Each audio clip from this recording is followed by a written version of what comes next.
And going back to your earlier point, a lot of times, because I found myself doing this, I asked one time, like, oh, how do I balance God and my balance God and a business, you know? And like, they just like looked at me like, you don't. God is everything. Like, you don't balance against God, you know? Yeah. And a lot of people bring that idea to the church of like, Like those concepts and those worlds need to be divorced from each other. yeah, And it's not the case. it's not the case. Like, it's not, we could do like the God stuff later, but let's start with the manly monster trucks first. Like, yeah, let's get the fireworks in there, and then we'll bring it to the God stuff later, you know, that flow, that roller coaster of emotions. And it's like, no, God is everything, everywhere. He wants to be involved in your home life, in your work life, in all your life. He wants to be in your life. Yeah. You know, when he says, you know, like he wants your heart and he wants your life, he's not like taking it from you. Mm-hmm. He just wants to be involved the whole time. Yeah. And he's going to bless it. Anything you put in God's hands, he multiplies. I think about the bread and the fish. When he fed the multitudes, there was a 4,000 feeding, there's a 5,000 feeding.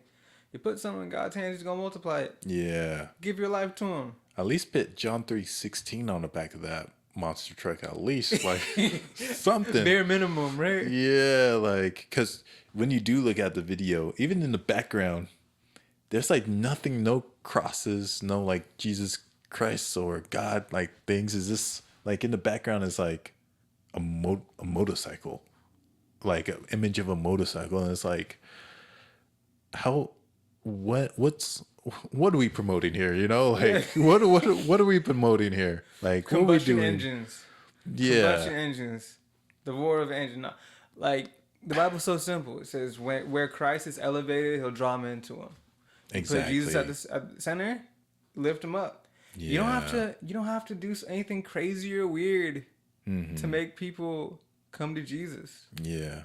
He is marketable. That's why he changed the world. To be honest, I firmly believe like people put like a over concern about like bringing people into the church. Yep. It's like this focus on how you're preaching about God and like how you're delivering God, how God feels being here. Like, because when I asked this woman, she's Hispanic and she goes to a Mormon church. Yeah. I'm like, how did that happen?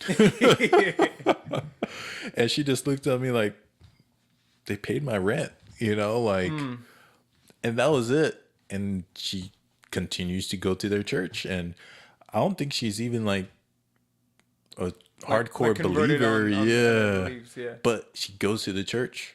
They did something Christ-like for her. Like, is the space that you're inviting people to, is it a safe space for them? Yeah. There's enough destruction and division outside the church. Is the space going to tell them the truth first and foremost, and is it going to handle them with care? You know, when they're hurting, is it helping them get through it? Right? Do they have actionable items that they can take today? Is there hope being instilled in their life? Maybe they hear a truth that hurts them a bit, but is there hope at the end of the tunnel? And sadly to say, a lot of times I think folks don't feel safe in the church.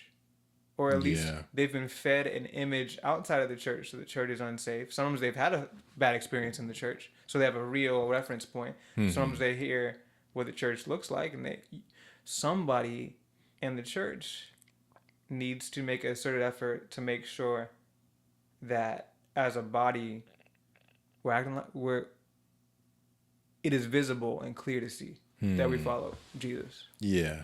Yeah. That Jesus is here. Yep. That Jesus is taking the lead. Yep.